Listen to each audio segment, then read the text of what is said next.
और इस वक्त एक बड़ी खबर आपको बता दें, बिहार की बेतिया से बड़ी खबर सामने आ रही है। भगवानपुर दियारा इलाके में ट्रैक्टर सवार कई लोग डूब चुके हैं। बताया जा रहा है कि ये लोग गंडक नदी पार करते खेत में जा रहे थे। चश्मदीदों के मुताबिक ट्रैक्टर पर 1 दर्जन लोग सवार थे। पुलिस प्रशासन मौके पर पहुंच चुकी है। इस वक्त की बड़ी खबर, तस्वीरें आप देखिए किस तरीके के अफरा तफरी का माहौल यहां पर बना। ये बड़ा हादसा हुआ है। जानकारी मिल रही है कि भगवानपुर दियारा इलाके में ट्रैक्टर सवार कई लोग डूब गए हैं। ये लोग गंडक नदी पार करते खेत में जा रहे थे और उसी दौरान ये बड़ा हादसा हुआ है। ट्रैक्टर पर 1 दर्जन लोग सवार बताए जा रहे थे। फिलहाल पुलिस की टीम मौके पर पहुंच चुकी है। बिहार की बेतिया में ये बड़ा हादसा हुआ है। कई लोगों के डूब जाने की जानकारी मिल रही है, जो कि गंडक नदी में डूबे हैं। DRF की टीम के साथ तुरंत पहुंचने वाले हैं, रास्ते में हैं। कुछ देर में पहुंचेंगे, फिर हम लोग नदी में तलाशी अभियान जारी करेंगे। के गायब होने की आशंका है। उसमें रजनी देवी हैं कि रेणु देवी हैं जो इलाज में चली गई हैं, और पुनीता कुमारी 14 वर्ष की हैं, नंदलाल यादव की पुत्री हैं, और एक उमा देवी हैं 64 वर्षीय, जगपति देवी की पति जगपति शाह है। तो ये 2, और ड्राइवर इंद्रजीत प्रसाद थे जो अपने गाड़ी के मालिक भी थे, और एक 12 वर्षीय सरोज कुमारी। तो ये 4 आदमी के संबंध में है कि इनका पता अभी तक नहीं चल पाया है। बाकी लोग तैर के निकल गए। और चंद्रमोहन इस वक्त मेरे सहयोगी मौजूद है। चंद्रमोहन, एक महिला की मौत हुई है, 12 लोग लापता है। क्या कुछ अपडेट, किस तरीके से रेस्क्यू ऑपरेशन फिलहाल जारी है? बिल्कुल, देखिए बेतिया के भगवानपुर इलाके की घटना है, जहां पर ट्रैक्टर से एक जगह से दूसरे जगह गंडक नदी को लोग पार कर रहे थे, और जैसे ही ट्रैक्टर को नाव के ऊपर चढ़ाया जा रहा था तभी ये ट्रैक्टर फिसला है, और उसके बाद गंगा में जो गंडक नदी है उसमें ये ट्रैक्टर पलट गई है, जिसमें 1 दर्जन लोग अभी भी लापता बताए जा रहे हैं। और रेस्क्यू की टीम वहां पर पहुंची है, लोगों की तलाश की जा रही है। वहीं पास में जो नाविक और नाव मौजूद रहते हैं वो लोग भी तलाश कर रहे हैं। जो मुझे जानकारी मिली है उसके मुताबिक अभी एक महिला का शव निकाला गया है और बाकी लोगों की तलाश की जा रही है, और माना जा रहा है कि जल्द ही और जो लापता लोग हैं उनकी भी तलाश कर ली जाएगी। लेकिन जिस तरह से यह घटना हुई है, यह साफ तौर पर दर्शा रहा है कि कहीं न कहीं लापरवाही सामने आई है, और यही वजह है कि यह घटना सामने आई। बिल्कुल, शुरुआती तौर पर लापरवाही बड़ी वजह बताई जा रही है, जिसके चलते ये बड़ा हादसा हुआ है, जिसमें एक महिला की मौत हुई है, 12 लोग लापता है। शुक्रिया चंद्रमोहन कुमार इस तमाम जानकारी के लिए आपका।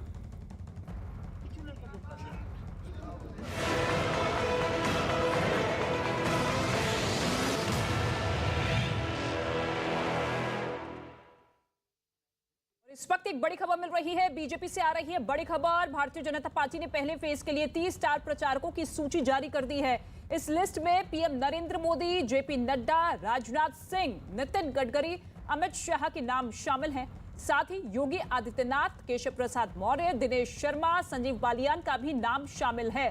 तो पहले चरण की सीटों के लिए स्टार प्रचारकों की सूची जारी कर दी गई है बीजेपी की तरफ से, जिसमें धर्मेंद्र प्रधान, केशव प्रसाद मौर्य, डिप्टी सीएम दोनों यूपी के, इसके साथ ही प्रधानमंत्री नरेंद्र मोदी, राजनाथ सिंह मौजूद हैं, और इसके साथ ही अमिताभ सिन्हा मेरे सहयोगी मौजूद है। अमिताभ, पहले चरण के सीटों के लिए ये स्टार प्रचारकों की सूची जारी कर दी गई है, जिसमें वो तमाम दिग्गज नेता, लेकिन सबसे बड़ा नाम और चेहरा पीएम नरेंद्र मोदी। बिल्कुल, पीएम का भी नाम है और योगी आदित्यनाथ का भी नाम है, साथ ही साथ पार्टी अध्यक्ष जेपी नड्डा का भी नाम है, और राजनाथ सिंह का, अमित शाह का भी नाम है। तो कुल मिलाकर जितने स्टार प्रचारक हैं, कुल 30 स्टार प्रचारकों की सूची आज जारी की गई है, जो चुनाव आयोग को भेजी जा रही है। और ये तमाम नाम है जो पूरे पहले चरण के मतदान में प्रचार करेंगे, और जो भी वेस्टर्न यूपी में चुनाव प्रचार है ये नेता योगदान देंगे। और खास बात यह है कि इन नेताओं के खर्चे पानी के ऊपर तो उसको पार्टी के स्टेट फंड से जोड़ा नहीं जाता, जो पार्टी के फंड से इनका अपना फंड होता है। इसीलिए ये स्टार प्रचारकों की सूची सौंपी जाती है चुनाव आयोग को। तो मुझे लगता है ये पहले चरण के ही के लिए जारी हुई है, और मुझे लगता है जैसे चरण बढ़ते जाएंगे और नेताओं के नाम आते जाएंगे। बिल्कुल, और पहले चरण में 11 जिलों की 58 सीटों पर मतदान होना है। ऐसे में किन किन सीटों पर ज्यादा जोर बीजेपी का रहेगा, कि कौन से बड़े चेहरे की रैली या रोड शो या फिर कोई बड़ा चुनावी कार्यक्रम हो? देखिए, फिलहाल तो बड़े चुनावी कार्यक्रम तो चुनाव आयोग ने बैन लगाया हुआ है बड़ी बड़ी रैलियों पर, और छोटी छोटी सभाएं, नुक्कड़ सभाएं, इन सब के ऊपर कहा गया है करने को। ऑडिटोरियम्स में कहा गया है 300 लोगों की सभा कर सकते हो आप। तो कुल मिलाकर वर्चुअल रैली जिसमें बीजेपी को महारत हासिल है, मुझे लगता है अगर उस तरह की शुरुआत हो सकता है आने वाले दिनों में शुरू हो। 22 तारीख से जेपी नड्डा और 23 तारीख से अमित शाह खुद यूपी के दौरे पर निकल जाएंगे, जहां प्रचार शुरू कर देंगे। तो एक शुरुआत अब होने वाली है अगले 1-2 दिन में, और सारे स्टार प्रचारक, जिसमें ये 30 नाम जो है चुनाव आयोग में जा रहे हैं अभी, और ये 30 नाम अब पूरी की पूरी कमान संभालेंगे। स्मृति ईरानी भी जिनमें है और हेमा मालिनी भी उसमें है। जी शुक्रिया अमिताभ सिन्हा इस तमाम जानकारी के लिए। तो पहले चरण की सीटों के लिए ये स्टार प्रचारकों की लिस्ट बीजेपी की तरफ से जारी कर दी गई है, जिसमें तमाम बड़े बड़े चेहरे और दिग्गजों को शामिल किया गया है। और इस वक्त एक और बड़ी खबर आपकी टेलीविजन स्क्रीन पर। अखिलेश यादव ने आजमगढ़ से चुनाव लड़ने के संकेत दे दिए हैं। एक प्रेस कॉन्फ्रेंस के दौरान उन्होंने कहा है कि वो आजमगढ़ की जनता से अनुमति लेकर चुनाव लड़ेंगे। तो ये बड़ी खबर, आजमगढ़ से चुनाव लड़ने के संकेत अखिलेश यादव की तरफ से दिए जा चुके हैं। प्रेस कॉन्फ्रेंस हुई और उसी के दौरान उन्होंने कहा कि वो आजमगढ़ की जनता से अनुमति लेकर चुनाव लड़ेंगे। पहली बार विधानसभा चुनाव लड़ने जा रहे हैं अखिलेश यादव। तो दूसरी तरफ योगी आदित्यनाथ जो कि गोरखपुर से चुनाव लड़ रहे हैं, और ऐसे में देखने वाली बात यह होगी कि इस आजमगढ़ सीट से क्या कुछ बड़ा संकेत या किस तरीके से सियासी समीकरण बदलते हुए अखिलेश यादव दिखाई देते हैं, क्योंकि अखिलेश यादव पूरे जोर के साथ इस वक्त चुनावी मैदान में है। एक के बाद एक भारतीय जनता पार्टी के दिग्गज नेता, मंत्री, विधायक जो कि समाजवादी पार्टी में शामिल हो रहे हैं, और सीधे तौर पर बीजेपी पर हमला बोलते हुए भी अखिलेश यादव नजर आ रहे हैं। और ऐसे में ये बड़ी खबर, मैं आजमगढ़ की जनता से अनुमति लेकर के ही चुनाव लड़ूंगा, अगर चुनाव लड़ता हूं तो। आजमगढ़ की जनता से अनुमति इसलिए लेनी पड़ेगी, वहां के लोगों ने मुझे जिताया है। मैं आजमगढ़ की जनता से अनुमति लेकर के ही चुनाव लड़ूंगा, अगर चुनाव लड़ता हूं तो। आजमगढ़ की जनता से अनुमति इसलिए लेनी पड़ेगी, वहां के लोगों ने मुझे जिताया है। तो आजमगढ़ जो कि समाजवादी पार्टी का गढ़ रहा है, और ऐसे में आजमगढ़ की जनता से अनुमति लेकर ही चुनाव लड़ूंगा, इस बात का जिक्र अखिलेश यादव करते हुए नजर आए कि पहले जनता से इजाजत लूंगा और उसी के बाद यहां से चुनावी ताल ठोकूंगा। अखिलेश यादव जो कि लगातार अपने कुनबे को बढ़ाते हुए नजर आ रहे हैं और सीधे तौर पर बीजेपी को टक्कर देते हुए नजर आ रहे हैं कि 10 मार्च वो आखिरी तारीख होगी जब बीजेपी का या योगी आदित्यनाथ की सरकार का सुपड़ा साफ हो जाएगा, क्योंकि यूपी की जनता इस बार बदलाव चाहती है और बदलाव केवल और केवल समाजवादी पार्टी करेगी। लेकिन जिस तरीके से पहले चरण के टिकटों का बंटवारा हुआ, जिस तरीके से उम्मीदवारों का जो सिलेक्शन हुआ, उसी के बाद बैकफुट पर भी समाजवादी पार्टी होती हुई नजर आ रही है। और अब आजमगढ़ से चुनाव लड़ने के संकेत सीधे तौर पर दे दिए हैं, यानी कि मानकर चला जाए कि आजमगढ़ से चुनाव लड़ सकते हैं अखिलेश यादव। लेकिन उससे पहले आजमगढ़ की जनता से अनुमति लेने का जिक्र करते हुए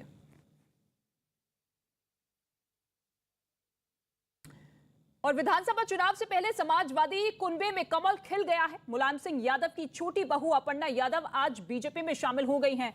इसे समाजवादी पार्टी में सबसे बड़ी सेंधमारी के तौर पर देखा जा रहा है। अपर्णा यादव को दिल्ली बीजेपी मुख्यालय में यूपी बीजेपी के अध्यक्ष स्वतंत्र देव सिंह और उप मुख्यमंत्री केशव प्रसाद मौर्य ने पार्टी की सदस्यता दिलाई। अपर्णा यादव को पार्टी की सदस्यता दिलाने के लिए बड़े चेहरों का आना इस बात को दिखाता है कि मुलायम सिंह यादव की बहू का बीजेपी में आना बीजेपी के लिए कितना महत्वपूर्ण है। अपर्णा यादव मुलायम सिंह यादव के छोटे बेटे प्रतीक यादव की पत्नी है। बीजेपी अध्यक्ष जेपी नड्डा ने भी अपर्णा यादव को पार्टी की पट्टिका पहनाकर उनका स्वागत किया। इसी दौरान सीएम योगी आदित्यनाथ और दूसरे नेता भी मौजूद थे। वैसे तो सियासत में सेंधमारी पहले भी होती रही है, लेकिन यूपी चुनाव से ठीक पहले इस तरह के घटनाक्रम जनता को संदेश देने के लिहाज से महत्वपूर्ण हो जाते हैं। अपर्णा यादव बीजेपी में शामिल हो गई हैं, लेकिन अभी तक इस बात का ऐलान नहीं किया गया है कि वो किस सीट से चुनाव लड़ेंगी। ये दो तस्वीरें आप जरा देखिए, किस तरीके से आज अपर्णा यादव जो कि बीजेपी में शामिल हो चुकी हैं, उन्हें पार्टी की सदस्यता दिलवाई गई। डिप्टी सीएम मौजूद थे, प्रदेश अध्यक्ष स्वतंत्र देव मौजूद थे और उसके बाद योगी आदित्यनाथ जेपी नड्डा से भी उनकी मुलाकात हुई, उनका स्वागत किया गया बीजेपी परिवार में। और ऐसे में सीधे तौर पर अपर्णा यादव इस बात का जिक्र करती हुई कि देखिए तमाम योजनाएं जो कि केंद्र की सरकार चला रही है, प्रधानमंत्री नरेंद्र मोदी की तरफ से जो कार्य किए जा रहे हैं उससे वो बहुत प्रभावित हैं। योगी आदित्यनाथ की सरकार द्वारा किए गए कार्यों से प्रभावित है और ऐसे में ये बड़ा फैसला चुनाव से ठीक पहले।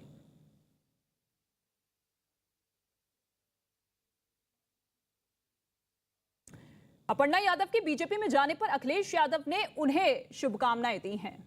उत्तर प्रदेश के मुख्यमंत्री योगी आदित्यनाथ ने सबसे पहले तो मैं बधाई दूंगा और शुभकामनाएं, और साथ ही साथ हमें खुशी इस बात की है कि समाजवादी विचारधारा का विस्तार हो रहा है। समाजवादी विचारधारा का विस्तार जो हो रहा है, मुझे उम्मीद है कि हमारी विचारधारा वहां भी पहुंच करके और संविधान और लोकतंत्र को बचाने का काम होगा। सबसे पहले तो मैं बधाई दूंगा और शुभकामनाएं, और साथ ही साथ हमें खुशी इस बात की है कि समाजवादी विचारधारा का विस्तार हो रहा है। समाजवादी विचारधारा का विस्तार जो हो रहा है, मुझे उम्मीद है कि हमारी विचारधारा वहां भी पहुंच करके और संविधान और लोकतंत्र को बचाने का काम होगा। तो समाजवादी पार्टी के प्रमुख अखिलेश यादव को आप सुन रहे थे, जिनका साफ तौर पे कहना है कि उन्हें खुशी है कि उनकी पार्टी की विचारधारा का जो है विस्तार हो रहा है और उम्मीद है कि देश का लोकतंत्र और संविधान बचेगा। इसके साथ ही आपको बता दें कि उत्तर प्रदेश के मुख्यमंत्री योगी आदित्यनाथ ने एक ट्वीट किया है, जिसमें उन्होंने अपर्णा यादव का स्वागत किया। उन्होंने लिखा, उन्होंने क्या कुछ लिखा है वो ट्वीट भी आपके सामने होगा, लेकिन फिलहाल उससे पहले ये 3 तस्वीरें जरा आप देख लीजिए। भारतीय जनता पार्टी में अपर्णा यादव का आज स्वागत किया गया। पिछले 1 हफ्ते से लगातार चर्चा जोरों पर थी कि बीजेपी का दामन थाम सकती हैं, लेकिन आज वो वक्त, वो पल, वो बड़ी तस्वीर आपकी टेलीविजन स्क्रीन पर, जब अपर्णा यादव बीजेपी में शामिल हो चुकी हैं। साथ ही नड्डा ने भी उनका स्वागत किया।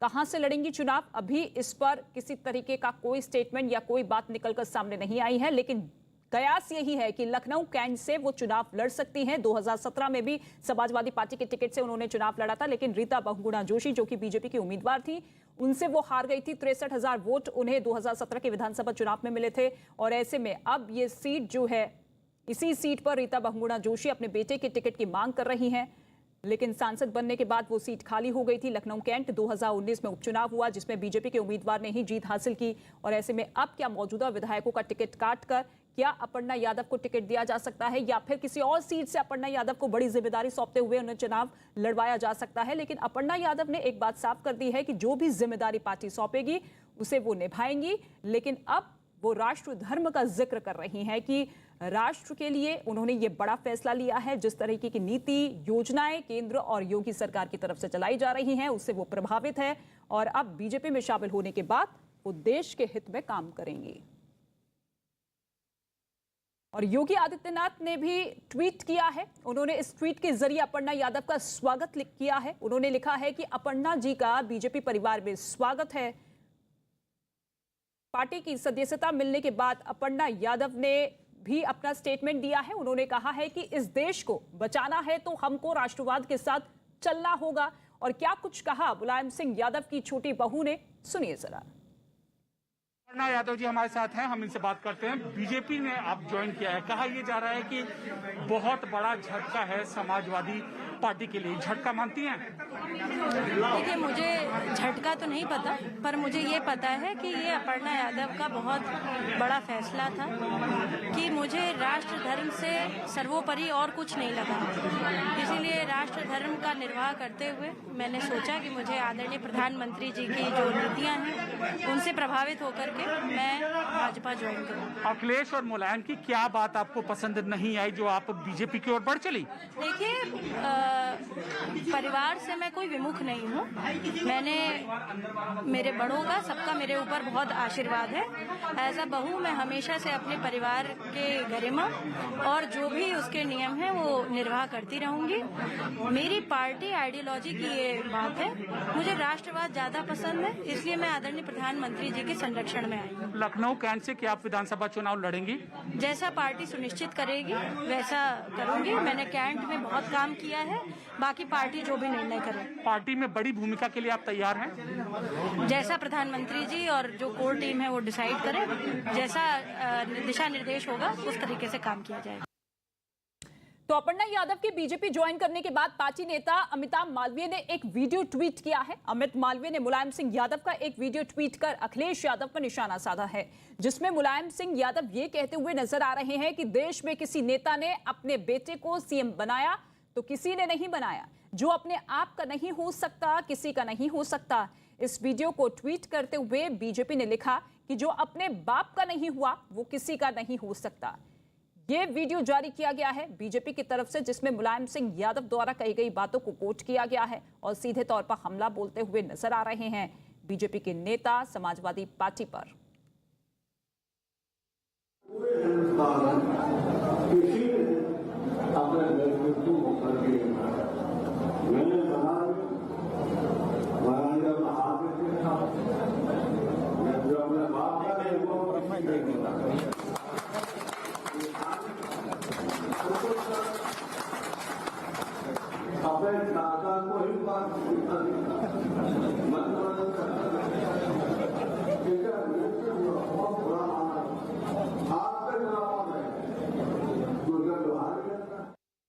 और शिवपाल यादव से जब अपर्णा यादव की बीजेपी में शामिल होने के बारे में सवाल किया गया तो वो सवालों से बचते हुए नजर आए।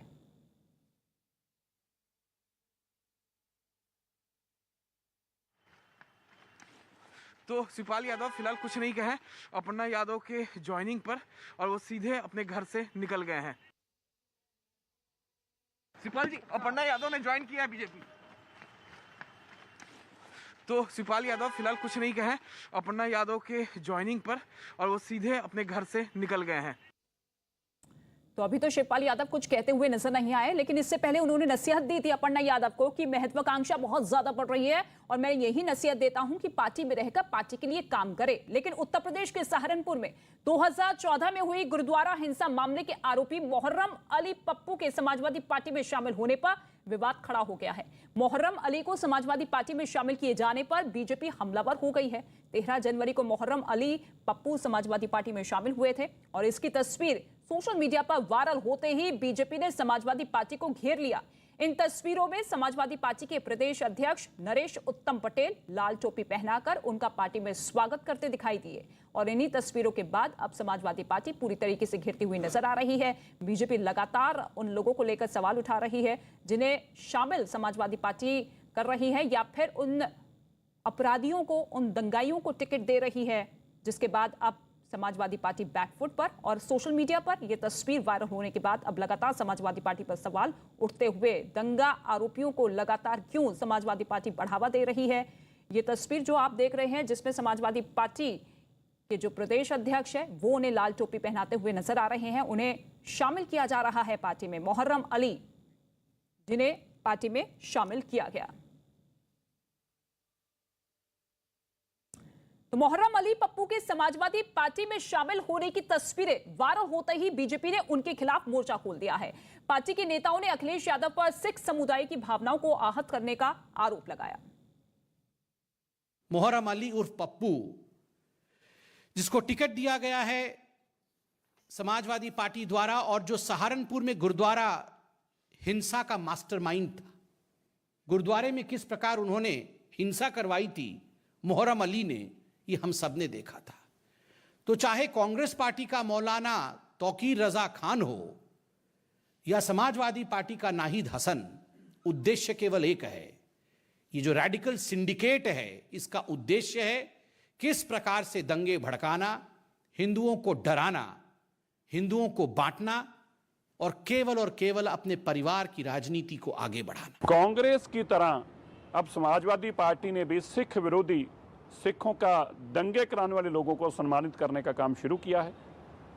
समाजवादी पार्टी ने आज मोहर्रम अली पप्पू, जिसने 2014 में सहारनपुर में सिखों के खिलाफ दंगे भड़काए, गुरु घरों पे नुकसान करने की कोशिश की, जिसमें जाकर हमने लंबी लड़ाई लड़ी वहां जाकर और इसको जेल भिजवाया था, आज समाजवादी पार्टी ने उसको अपनी पार्टी में ज्वाइन कराया और एमएलए और मंत्री बनाना चाहते हैं। सोच है, इसको आपको बदलना होगा। हम मजबूर हो जाएंगे सड़कों पर उतरने के लिए अगर आपने मोहर्रम अली पप्पू जैसे आदमी को वहां पर खड़ा करके हमारे छाती में बिठाने की कोशिश की। हम ये कभी बर्दाश्त नहीं करेंगे।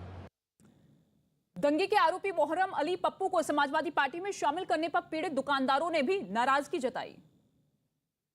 सहारनपुर में मोहर्रम अली पप्पू के समाजवादी पार्टी ज्वाइन करने की तस्वीरें वायरल होने के बाद यहां विवाद बढ़ गया है। सहारनपुर में हमारी मौजूदगी और उस जगह पर हम मौजूद हैं जहां पर 2014 में आगजनी की घटनाएं हुई थी। ये दुकानें यहां पर जला दी गई थी। दरअसल 2014 में गुरुद्वारे पर लेंटर डालने को विवाद हुआ था और उसके बाद यहां पर दंगे जैसी शक्ल यहाँ पर हो गई थी और उसके बाद यहाँ दुकानों को आग लगाई गई थी, जिसका आरोप लगा था मुहर्रम अली पप्पू पर। अब समाजवादी पार्टी ज्वाइन करने के बाद लोगों में यहाँ नाराज़गी है।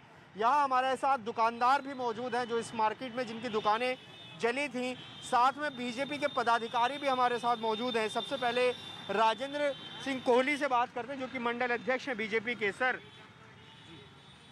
मुहर्रम अली पप्पू की समाजवादी पार्टी में ज्वाइनिंग होगी, क्या कहना चाहेंगे, किस तरह से अब यहाँ परिदृश्य बदलेगा? समाजवादी पार्टी ने जिस हिसाब से मुहर्रम अली पप्पू को ज्वाइनिंग कराई है यहाँ के स्थानीय विधायक संजय गर्ग जी द्वारा, इससे ये साबित होता है कि समाजवादी पार्टी जो है वो दंगाइयों के साथ है, दंगाइयों को उनका संरक्षण और समर्थन प्राप्त है और निश्चित ही यहाँ पर इस बार संजय गर्ग जी भारी मतों से हारेंगे और भारतीय जनता पार्टी के राजीव गुंबर यहाँ पर जीतेंगे। समाजवादी पार्टी में शामिल किए जाने पर छिड़े विवाद के बीच मुहर्रम अली पप्पू का बयान भी सामने आया है। उन्होंने अपने ऊपर लगे सभी आरोपों से इनकार किया। सिख समाज के लोगों का हमारा तो माननीय जिला अधिकारी आलोक कुमार पांडे जी और एसएसपी साहब सहारनपुर दिनेश कुमार पी नेट पे पड़ा हुआ है, आप देख लीजिए। गुरुद्वारे साहब के अंदर बैठ के ये फैसला जो उन्होंने कराया था वही कोर्ट में डीएम साहब ने डिस्ट्रिक्ट जज को लिखा, डिस्ट्रिक्ट जज ने मुताल्लिका कोर्ट में भेज दिया, वो मुकदमे खत्म हो गए। कुछ पेंडिंग है ये कोर्ट में जो कोरोना का चल रहा है इसकी वजह से, वरना वो भी खत्म हो गए थे, कोई मुकदमा पेंडिंग नहीं। तो मैं तो मर जाऊंगा लेकिन अपनी बात से पीछे नहीं हटूंगा। जो उस वक्त कहा था अपने सिर पे तसला रख के, गुरुद्वारा साहब का, गुरुद्वारा जो है वो गुरु का घर है, अल्लाह का घर है, तो जिस तरह जितना एहतराम हम मस्जिद का करते हैं उतना ही गुरुद्वारे साहब का अपने सिर पे अपने साथियों को ले जाकर उसका वही तामीर जब शुरू करेंगे वो लोग तो हम करेंगे उसमें। अब ये कुछ पता नहीं बेचारे कहाँ से उछल कूद, उनका जाती तौर पे संजय भाई से कुछ मसला है तो वो टारगेट मुझे कर रहे हैं। वहीं सहारनपुर के सिटी एसपी राजेश कुमार ने कहा कि मुहर्रम अली पप्पू के खिलाफ कई मामले दर्ज हैं और हाल ही में गुंडा एक्ट के तहत कार्रवाई भी हुई है। मुहर्रम अली पप्पू के बारे में थाना मंडी से जानकारी की गई तो थाना मंडी क्षेत्र का रहने वाला है, वहाँ का हिस्ट्री सीटर भी है। इसके ऊपर करीब 2 दर्जन से के लगभग मुकदमे हैं और इसके खिलाफ अभी गुंडा एक्ट की कार्रवाई भी चुनाव के दृष्टिगत प्रचलित है। बीजेपी नेता तेजिंदर पाल सिंह बग्गा ने भी समाजवादी पार्टी को निशाने पर लिया है। उन्होंने एक ट्वीट किया है जिसमें लिखा गया है कि 2014 में सहारनपुर में सिखों की दुकानों और गुरुद्वारे जलाने वाले दृश्य शायद आप भूले नहीं होंगे। अब उन्हीं सिखों के घर और गुरुद्वारे जलाने वाले मास्टरमाइंड मुहर्रम अली पप्पू को समाजवादी पार्टी में शामिल कर लिया गया है। अखिलेश यादव, शर्म करो और डूब मरो। इतना ही नहीं, मुहर्रम अली पप्पू के समाजवादी पार्टी में शामिल होने पर पार्टी के कुछ नेताओं ने भी हैरानी जताई। सहारनपुर के व्यक्ति द्वारा अपने निजी हित में लिया गया फैसला है। प्रदेश नेतृत्व का और हाईकमान को इस मामले का कोई भी संज्ञान नहीं है। 1.5 साल तक जेल में रहा, रासुका लग गई, रासुका लगने के बाद क्या बचा? उसका तो पूर्ण रूप से कैरियर खत्म कर दिया गया था समाजवादी पार्टी की सरकार में ही। और ये जिस भी व्यक्ति के द्वारा अभी ले जाकर उन्हें ज्वाइनिंग कराई गई है, ये बहुत गलत निर्णय है और मैं इसके हाईकमान को जानकारी दूं। हालांकि समाजवादी पार्टी के नेता फकरुल हसन चांद ने मुहर्रम अली पप्पू के समाजवादी पार्टी में आने पर सवाल उठाने वालों पर पलटवार किया है। किसानों को खालिस्तानी, पाकिस्तानी, आतंकवादी कहने वाले लोग आज समाजवादी पार्टी पर आरोप लगा रहे हैं। सिरसा जी और भाजपा को बताना चाहिए कि लखीमपुर खीरी में किसानों पे गाड़ी चढ़ाने वाले मंत्री जी का इस्तीफा कब होगा। सिरसा जी और भाजपा को बताना चाहिए कि 700 से भी ज्यादा किसान जो शहीद हुए किसान आंदोलन में, उनको शहीद का दर्जा कब मिलेगा। अपने विवादित बयानों के बाद चौतरफा घिरे आईएमसी अध्यक्ष तौकीर रजा ने अब न्यूज 18 को धमकी दी है। न्यूज 18 के खास शो देश नहीं झुकने दूंगा में सवाल पूछने में तौकीर रजा इतने नाराज हो गए कि उन्होंने खुलेआम धमकी देनी शुरू कर दी। आप भी देखिए क्या कुछ कहा तौकीर रजा ने। देखिए हमारा देश है, बस हाथ ही जोड़िएगा और कोई धमकी मत दीजिएगा क्योंकि वो दिन अब लग गए। ये मुंगेरी लाल के हसीन सपने जो आप देख रहे थे ना, अब सुनिए मेरी बात, हाथ ही जोड़िएगा क्योंकि वरना माफियाओं और गुंडों के अब लठ बजते हैं। बात का आप जवाब मुझे। हाँ जी, अब माफियाओं पर बुलडोजर चलते हैं। बात अगर तमीज से नहीं, मैं भी तमीज में ही कर रहा हूँ, आप तमीज में नहीं कर रहे थे। तमीज से जवाब मिलेगा, वरना तुम्हारी भी जूतेकारी हो जाएगी बदतमीजी। क्या करेंगे, क्या करेंगे, क्या करेंगे, क्या करेंगे, बताइए ना, क्या करेंगे, क्या करेंगे? जिहालत दिखाते हो आपने जो किया वो क्या है? हिंदुओं गली गली खून बहेगा, गली गली खून बहेगा का क्या मतलब था? हिंदुओं के खून बहाने की बात करेंगे आप? जवाब मिलेगा, गली गली खून बहेगा, तुम्हारा मुंह तोड़ दिया जाएगा। मुंह तोड़ दिया जाएगा, मुंह तोड़ दिया जाएगा। कैसे? जो कमलेश तिवारी के साथ क्या वही करेंगे मेरे साथ? क्या करेंगे? सवाल का जवाब तुम दो। मुंह कैसे तोड़ेंगे, क्या करेंगे? सवाल का जवाब देखिए, ये कांग्रेस को समर्थन दे रहे हैं उन्होंने, कह रहे हैं मुंह तोड़ दूंगा मैं। ये मुंह तोड़ने वाले की बात कर रहे हैं। मैं बात करूंगा, इन लोगों से बात करवा रहे हो मेरी, इन्हें बात करने का तमीज नहीं है। इन लोगों से मेरी बात करवा रहे हो भाई, किन लोगों से बात करवा रहे हो मेरी? तुम लोग आते हो बात करने के लिए, ये बात करने के लायक है? इस लायक है कि इनकी बात का जवाब दिया जाए?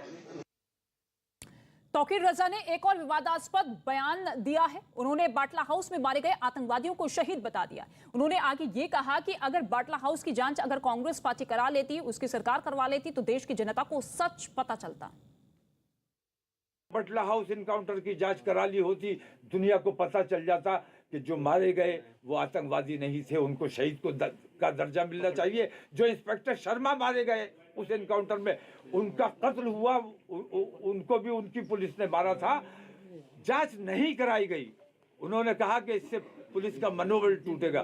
पुलिस के मनोबल की उन्हें ज्यादा परवाह थी, हमारे मनोबल की, 20 करोड़ मुसलमानों के मनोबल की परवाह नहीं थी। हमारे बच्चों को इस तरह अलल ऐलान आतंकवादी कहकर मार डाला गया। बाटला हाउस पर तौकीर रजा के बयान पर बीजेपी ने कांग्रेस से सफाई मांगी है। बीजेपी प्रवक्ता संबित पात्रा ने कहा कि आतंकियों को शहीद कहना निंदनीय है। मौलाना तौकीर रजा खान ने किस प्रकार की बातें हिंदुओं को लेकर किया था चंद दिनों पहले, और किस प्रकार से कांग्रेस पार्टी को समर्थन की बात कल तौकीर रजा ने की थी, आज पुनः तौकीर रजा ने जिस प्रकार की बात की है वो बहुत ही आपत्तिजनक है। तौकीर रजा ने कहा है कि जो लोग बाटला हाउस एनकाउंटर में मारे गए थे वो दरअसल आतंकी नहीं, आतंकवादी नहीं, वो शहीद थे। आतंकवादियों को शहीद बताना ये कोई पहली बार नहीं हो रहा है। बहुत सारे लोगों ने ये प्रयास किया है और मुझे दुख के साथ कहना पड़ रहा है। यूपी सरकार में कानून मंत्री ब्रिजेश पाठक ने भी तौकीर रजा के बयान को गलत बताते हुए चुनाव आयोग से मामले में कार्रवाई की मांग की है। इस प्रकार की वार्ता करने वाले अन्य संगठन के लोग, सभी लोग भारत में किस प्रकार से वार्ता कर रहे हैं सब लोग जानते हैं। इसकी निंदा जितनी की जानी चाहिए कम है, और जब समय आएगा ऐसे अगर लोग मतलब बयान देते रहे तो जरूर कानून कार्रवाई करेगा। निर्वाचन आयोग से हम अपील करेंगे, ऐसे बयानों को जरूर संज्ञान मिलेगा।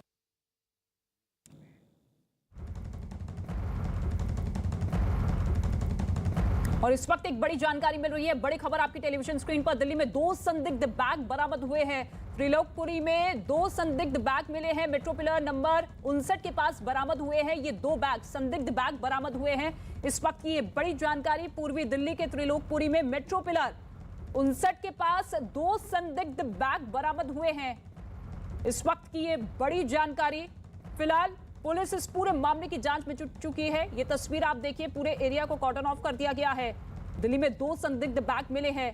त्रिलोकपुरी का ये पूरा मामला, जहां पर 1 बजे के आसपास जानकारी मिल रही है कि कॉल आया था इन संदिग्ध बैग को लेकर। उसके बाद पुलिस की टीम मौके पर पहुंची और इस बैग की जांच में जुट चुकी है। दीपक बिष्ट इस वक्त हमारे साथ मौजूद है। दीपक, पूरी खबर विस्तार से बताइए।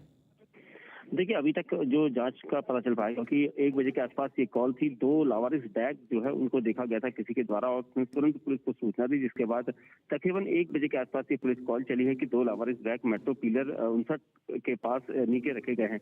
जिसके बाद एहतियातन वहां पर पुलिस बल आया है और सभी जो आसपास लोग थे उनको सबको दूर रखा गया है। बॉम्ब स्क्वाड को वहां पर पहुंचने में शायद ये कहा जा रहा है कि बस 2 मिनट के अंदर बॉम्ब स्क्वाड वहां पहुंचने वाला है। चेक किया जाएगा कि बैग किस तरह का है, क्योंकि जिस तरह से 26 जनवरी का मौका है और इस तरह से लावारिस बैग ने कुछ दिन पहले ही शुक्रवार को सनसनी फैलाई थी और उसमें 3 किलो आरडीएक्स बरामद हुआ था। तो इस तरह से लावारिस बैग दिल्ली में ये दूसरी घटना है जहां पर 2 लावारिस बैग एक साथ मिले हैं। तो कहा जा रहा है कि पुलिस के अधिकारियों के द्वारा की पूरी ब्रीफिंग करेंगे, लेकिन पहले पता चल जाए कि किस तरह का बैग है, क्या कोई छोड़ के गया है या किसी ने संदिग्ध रूप से वहां पर उसमें कुछ रखा है। तो ये सारी चीजें जो है डिटेल अभी आने का इंतजार है, लेकिन इस बॉम्ब स्क्वाड और जो डॉग स्क्वाड है उसका वहां पर सहारा लिया जा रहा है और जो आसपास का इलाका है उसको पूरा जो है खाली कराया गया है, क्योंकि मेट्रो पिलर के ठीक नीचे है, तो कायदे से कहीं ना कहीं ये बैग जो है संदिग्ध हो सकता है। इसको लेकर पुलिस पूरी तरह से आशंकित है, लेकिन फिलहाल जांच की जा रही है। दीपक, बॉम्ब स्क्वाड की टीम पहुंच चुकी है या अभी वक्त लगेगा? देखिए, बॉम्ब स्क्वाड की टीम पहुंच चुकी है, ये कहा जा रहा है, और बिल्कुल दूरी तक सबको रखा गया, क्योंकि मीडिया को भी दूर रखा गया है जिस तरह से वहां पर के मौके के हालात हैं। और कोशिश की जा रही है पुलिस की कि जल्द से जल्द उसको चेक किया जाए, क्योंकि जो लावारिस बैग हैं वो दोनों बैग जो है साथ साथ ही में थे। और ये कहा जा रहा है कि जिसने भी जानकारी दी थी वो एहतियातन बहुत सुरक्षित तौर पर पुलिस को दी थी, और पुलिस ने तुरंत ही कार्रवाई करते हुए इसमें सभी को बुलाया गया, चाहे वो दमकल की टीम हो या फिर जो उच्च अधिकारी हैं वो पहुंचे हैं। साथ में ही जो बॉम्ब स्क्वाड और डॉग स्क्वाड को यहाँ पर रखा गया है, चेक किया जा रहा है। अब जो बॉम्ब स्क्वाड दस्ता है वो अपने इक्विपमेंट्स निकालने की कोशिश कर रहे हैं, कोशिश ये कर रहे हैं कि ताकि जल्द से जल्द उसे चेक किया जा सके, और अगर वो बॉम्ब होता है तो उसको निष्क्रिय करने की जरूरत है। साथ ही अगर वो किसी ने लापरवाही से छोड़ा है तो उसको भी चेक करने की जरूरत है। तो इसके लिए अधिकारियों का कहना है कि थोड़ी देर उसको चेक किया जाएगा, उसके बाद ही डिटेल पूरी तरह से शेयर की जाएगी। बिल्कुल दीपक, पिलर नंबर 59 बताया जा रहा है, उसी के नजदीक ये 2 बैग बरामद हुए हैं। क्या मेन रोड था, मेन सड़क थी? कॉल किसने किया, कैसे पुलिस को सूचना दी गई? देखिए, निश्चित तौर पर जब ये लावारिस बैग किसी ने देखा था, जो वहां पर से राहगीर वहां से जा रहा था, उसने ये बैग देखा है और उसके बाद तुरंत ही आसपास जो पुलिसकर्मी थे उन तक सूचना देने की कोशिश की। उसके बाद पुलिस को 100 नंबर पर कॉल की गई, और एक कॉल पुलिस को पीसीआर कॉल मिलने के बाद तुरंत प्रशासन हरकत में आया है, क्योंकि इससे पहले शुक्रवार को गाजीपुर में जिस तरह से एक फूल मंडी में फूल व्यापारी ने एक बेहतर नागरिक का पद निभाते हुए वहां पर कॉल की थी, तो उसी तरह से यहाँ पर भी ये कॉल की गई है। अब दोनों बैग को तलाशा जा रहा है, क्योंकि कौन ये शख्स था इसके बारे में अभी तक खुलासा नहीं किया गया है कि किसने पुलिस को कॉल की है, और काफी गोपनीय भी रखा जाता है ऐसे मामलों पर, इस तरह के लोगों की कॉल को। और यहाँ पर अब पुलिस कोशिश कर रही है कि इस दोनों जो बैग हैं उनको देखा जाए, क्योंकि बॉम्ब स्क्वाड के बिना वहां पर कोई जा नहीं सकता, और इसलिए बॉम्ब स्क्वाड ने सभी को दूर रखा है। तकरीबन 600-700 मीटर से दूरी पर सभी को रखा गया है, ताकि एहतियातन मेट्रो के आसपास की जो चीजें हैं उनको हटाई गई हैं। पुलिस ने पुलिसकर्मियों ने जो है पूरे एरिया को घेरा हुआ है, और कोशिश की जा रही है कि अब बॉम्ब स्क्वाड के जरिए ताकि जल्द से जल्द पता लगाया जा सके, क्योंकि डॉग स्क्वाड और उसका इस्तेमाल किया जाएगा। अगर कुछ इस तरह का कोई भी विस्फोटक जैसी कोई चीज होती है तो उसको तुरंत ही निष्क्रिय करने की कोशिश की जाएगी, क्योंकि हालात 26 जनवरी के दरमियान ये दूसरी घटना है जब इस तरह से लावारिस बैग दिल्ली में मिला है। बिल्कुल, और इससे पहले हमने देखा था कि गाजीपुर फूल मंडी पर भी किस तरीके से एक बॉम्ब प्लांट किया गया था, बैग के जरिए ही वहां पर उस बॉम्ब को पहुंचाया गया था। लेकिन गनीमत ये रही, पुलिस की सूझबूझ के बाद, बॉम्ब स्क्वाड की टीम की मेहनत के बाद उस बम को डिफ्यूज कर दिया गया, किसी तरीके का कोई नुकसान नहीं हुआ। लेकिन एक हफ्ते के भीतर आप देखिए दूसरी बार संदिग्ध बैग बरामद हुआ है त्रिलोकपुरी में, मेट्रो पिलर 59 के नजदीक। ये 2 लावारिस बैग, हालांकि बॉम्ब स्क्वाड की टीम मौके पर पहुंच चुकी है। यही टीम अब जांचेगी, परखेगी कि क्या इसके अंदर कोई विस्फोटक है, कोई बॉम्ब प्लांट किया गया है इसी बैग के जरिए, और अगर है तो उसे तुरंत निष्क्रिय किया जाएगा। प्लान इस वक्त लगातार बनाए जा रहे हैं कि किस तरीके से इस पूरे बैग की जांच हो। और आप देखिए पूरे इलाके को फिलहाल पुलिस की टीम ने घेर लिया है। ये मेट्रो स्टेशन का पिलर नंबर 59 बताया जा रहा है, जहां पर 2 संदिग्ध बैग बरामद हुए हैं। 1 बजे के आसपास पुलिस को कॉल के जरिए सूचना दी गई थी, पुलिस की टीम मौके पर पहुंची, पूरे इलाके को कॉर्डन ऑफ कर दिया गया, आसपास के एरिया को पूरी तरीके से सील कर दिया गया है। मीडिया को भी यहां पर आने की अनुमति नहीं है, और ऐसे में प्राथमिकता यही है कि इस बैग की जल्द से जल्द जांच हो। बॉम्ब स्क्वाड की टीम इस बैग के अंदर मौजूद चीज को पहले खंगाले, ये जाने कि क्या है इस बैग के अंदर। अगर बॉम्ब है, विस्फोटक है, तो उसे जल्द से जल्द निष्क्रिय किया जाए। दीपक बिष्ट लगातार हमारे साथ मौजूद है। दीपक, 26 जनवरी बेहद नजदीक है, और ऐसे में अलर्ट भी लगातार आतंकी गतिविधियों को लेकर जारी किया गया था सुरक्षा एजेंसियों की तरफ से, और ऐसे में 1 हफ्ते के भीतर ये दूसरी बार क्या वाकई एक भय का माहौल बनाने की कोशिश है, एक बड़ा मैसेज देने की कोशिश है आतंकवादियों की तरफ से? बिल्कुल, निश्चित तौर पर देखिए, जब 26 जनवरी या 15 अगस्त ऐसे त्योहार जब मौके आते हैं तो उस दौरान में जो आतंकी गतिविधियां होती हैं, ठीक है दीपक लौटेंगे आपके पास, लेकिन लगातार ये सीधी तस्वीरें, लाइव तस्वीरें हम आपको दिखा रहे हैं ग्राउंड जीरो से। देखिए किस तरीके से यहाँ पर अभी फिलहाल जांच हो रही है, पुलिस की टीम मौजूद है, बॉम्ब स्क्वाड की टीम मौजूद है, पूरे इलाके को घेर लिया गया है, किसी के आने जाने की यहाँ पर किसी तरीके की कोई अनुमति नहीं है। 1 बजे के आसपास पुलिस को कॉल आई थी, और उसी के बाद पुलिस की टीम यहाँ पर दिखाई दी, बॉम्ब स्क्वाड की टीम मौजूद है, इस बैग को खंगाला जा रहा है, जांच की जा रही है कि आखिर इस बैग में क्या कुछ है। विस्फोटक अगर होता है तो फिर उसे तुरंत डिफ्यूज किया जाएगा, निष्क्रिय किया जाएगा। ये लगातार तस्वीरें त्रिलोकपुरी के मेट्रो पिलर 59 से हम आपको दिखा रहे हैं, जहां पर 2 संदिग्ध बैग बरामद हुए हैं। दीपक बिष्ट मेरे सहयोगी लगातार मौजूद है। दीपक, अपनी बात पूरी कीजिए। देखिए, अभी भी जो पुलिस उन्होंने पूरे इलाके को जो है वो घेरा हुआ है, क्योंकि जिस तरह से एहतियात बरतनी चाहिए वो सारी चीजें कवायद यहाँ पर की जा रही है। प्रशासनिक अधिकारी यहाँ पर पहुंचे हैं, दिल्ली पुलिस के डीसीपी और दूसरे अधिकारी यहाँ पर पहुंचे हैं, क्योंकि इसको चेक करना बहुत जरूरी है। एक तरह से 26 जनवरी में जिस तरह से अलर्ट आईबी ने जारी किया था कि कहीं पर भी मेट्रो या फिर भीड़ भाड़ वाले इलाके हों, वहां पर बम या इस तरह की संदिग्ध गतिविधियां देखी जा सकती है, और इसको लेकर दिल्ली पुलिस यहाँ पर मुस्तैद नजर आती है। और एक अचानक से जिस तरह से एक कॉल चली है, तकरीबन 1 बजे के आसपास कॉल चली है, उसके बाद चाहे वो दमकल की टीमें हो, बॉम्ब स्क्वाड हो, सभी को वहां पर दौड़ाया जाता है मौके पर, ताकि इसको जल्द से जल्द देखा जा सके। क्योंकि जिस तरह से ये बैग मिलने की घटना हुई है, ये पहली घटना नहीं है। शुक्रवार को भी तकरीबन 6 दिन पहले भी ये हालात हुए थे दिल्ली में, और उस वक्त चेकिंग में 3 किलो आरडीएक्स मिला था। तो यहाँ पर 2 बैग जिस तरह से मिले हैं, अगर ये लावारिस बैग हैं, किसके बैग हैं इसका पता लगाया जा रहा है। जो आसपास के सीसीटीवी फुटेज है उनको खंगाला जाएगा, क्योंकि जल्द से जल्द देखा जाएगा कि किस तरह के बैग हैं। पैनिक ना हो कोई सिचुएशन, इसको लेकर खासा जो अधिकारी हैं वो यहाँ पर ध्यान रख रहे हैं। आसपास के इलाके में जितने लोग रहने वाले हैं उनको दूर रखा गया है, उनको कहा गया कि इस तरफ रूख ना करें, क्योंकि जो एरिया है उसको पुलिस की गाड़ियों से पूरी मेट्रो की लाइन को जो है घेरा है। क्योंकि 59 जो मेट्रो पिलर है उसके ठीक नीचे ये बैग रखा है, ऊपर से मेट्रो गुजरती है। तो कहीं ना कहीं गतिविधियां जो है संदिग्ध नजर आ रही है, लेकिन जब तक पुलिस कुछ ना कोई बयान जारी करे तब तक कुछ कहा नहीं जा सकता कि इस बैग के अंदर क्या है, क्योंकि बॉम्ब स्क्वाड और डॉग स्क्वाड लगातार मौके पर है, चेकिंग की जा रही है। संदिग्ध गतिविधियां मानी जा रही है, आप नजर बनाए रखिएगा, आपसे अपडेट लेते रहेंगे दीपक। फिलहाल शुक्रिया इस तमाम जानकारी के लिए आपका। और इसी के साथ एक और बड़ी जानकारी मिल रही है, बड़ी खबर।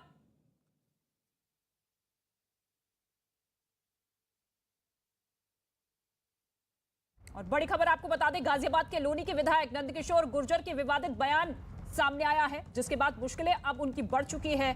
गाजियाबाद के लोनी बॉर्डर थाना पुलिस ने नंदकिशोर गुर्जर के खिलाफ मामला दर्ज कर लिया है। आईपीसी की धाराएं 269, 505 और 188 में मामला दर्ज किया गया है नंदकिशोर गुर्जर के खिलाफ। इस वक्त की बड़ी जानकारी, बीजेपी के विधायक है जिनका ये विवादित बयान सामने आया है, जिसके बाद अब उनकी मुश्किलें बढ़ती हुई उनके खिलाफ 3 धाराओं के तहत मामला दर्ज कर लिया गया है। गाजियाबाद की लोनी विधानसभा सीट से बीजेपी विधायक हैं नंदकिशोर गुर्जर, जिन्होंने विवादित बयान दिया, और अब लोनी बॉर्डर थाने में कई धाराओं में केस दर्ज कर लिया गया है। आपत्तिजनक बयान देने के बाद उनकी मुश्किलें बढ़ती हुई नजर आ रही हैं। साथ ही कोविड नियमों के उल्लंघन का मामला भी शामिल है। नंदकिशोर गुर्जर, जो कि लोनी से बीजेपी के विधायक हैं, जिन्होंने विवादास्पद बयान दिया, और अब कई धाराओं के तहत उनके खिलाफ मामला दर्ज हो चुका है। साफ तरीके से मुश्किलें बढ़ती हुई ये नंदकिशोर गुर्जर की तस्वीर आप देख रहे हैं, जो कि अपने ही विधानसभा क्षेत्र में लोगों के बीच में मौजूद थे और ऐसा बयान दिया जिसके बाद अब सीधे तौर पर उनकी मुश्किलें बढ़ती हुई। क्या कुछ कहा, सुनिए। लोनी में ना अली, ना बाहुबली, लोनी में सिर्फ जय जय श्री राम, इसलिए लोनी में सिर्फ भगवान रहेंगे। तो देखिए, नारे लगवाते हुए, और ये बयान भी, बाइट भी आपने सुनी, जिसके बाद अब उनके खिलाफ मामला दर्ज हो चुका है। साथ ही किसी तरह की रैली, किसी तरीके के रोड शो पर भी चुनाव आयोग की तरफ से प्रतिबंध है, बैन लगाया गया है, लेकिन इसके बावजूद लोगों की भीड़ यहां पर जुटती हुई नजर आ रही है। हाँ, घर घर जाकर कैंपेन की इजाजत जरूर है, डोर टू डोर कैंपेनिंग की इजाजत जरूर है, लेकिन केवल 5 लोगों की अनुमति है। लेकिन यहां पर काफी संख्या में लोग इस वक्त दिखाई दे रहे हैं। 3 धाराएं बताई जा रही हैं जिनके जरिए इनके खिलाफ मामला दर्ज हुआ है, कोविड नियमों का साफ तरीके से उल्लंघन करते हुए।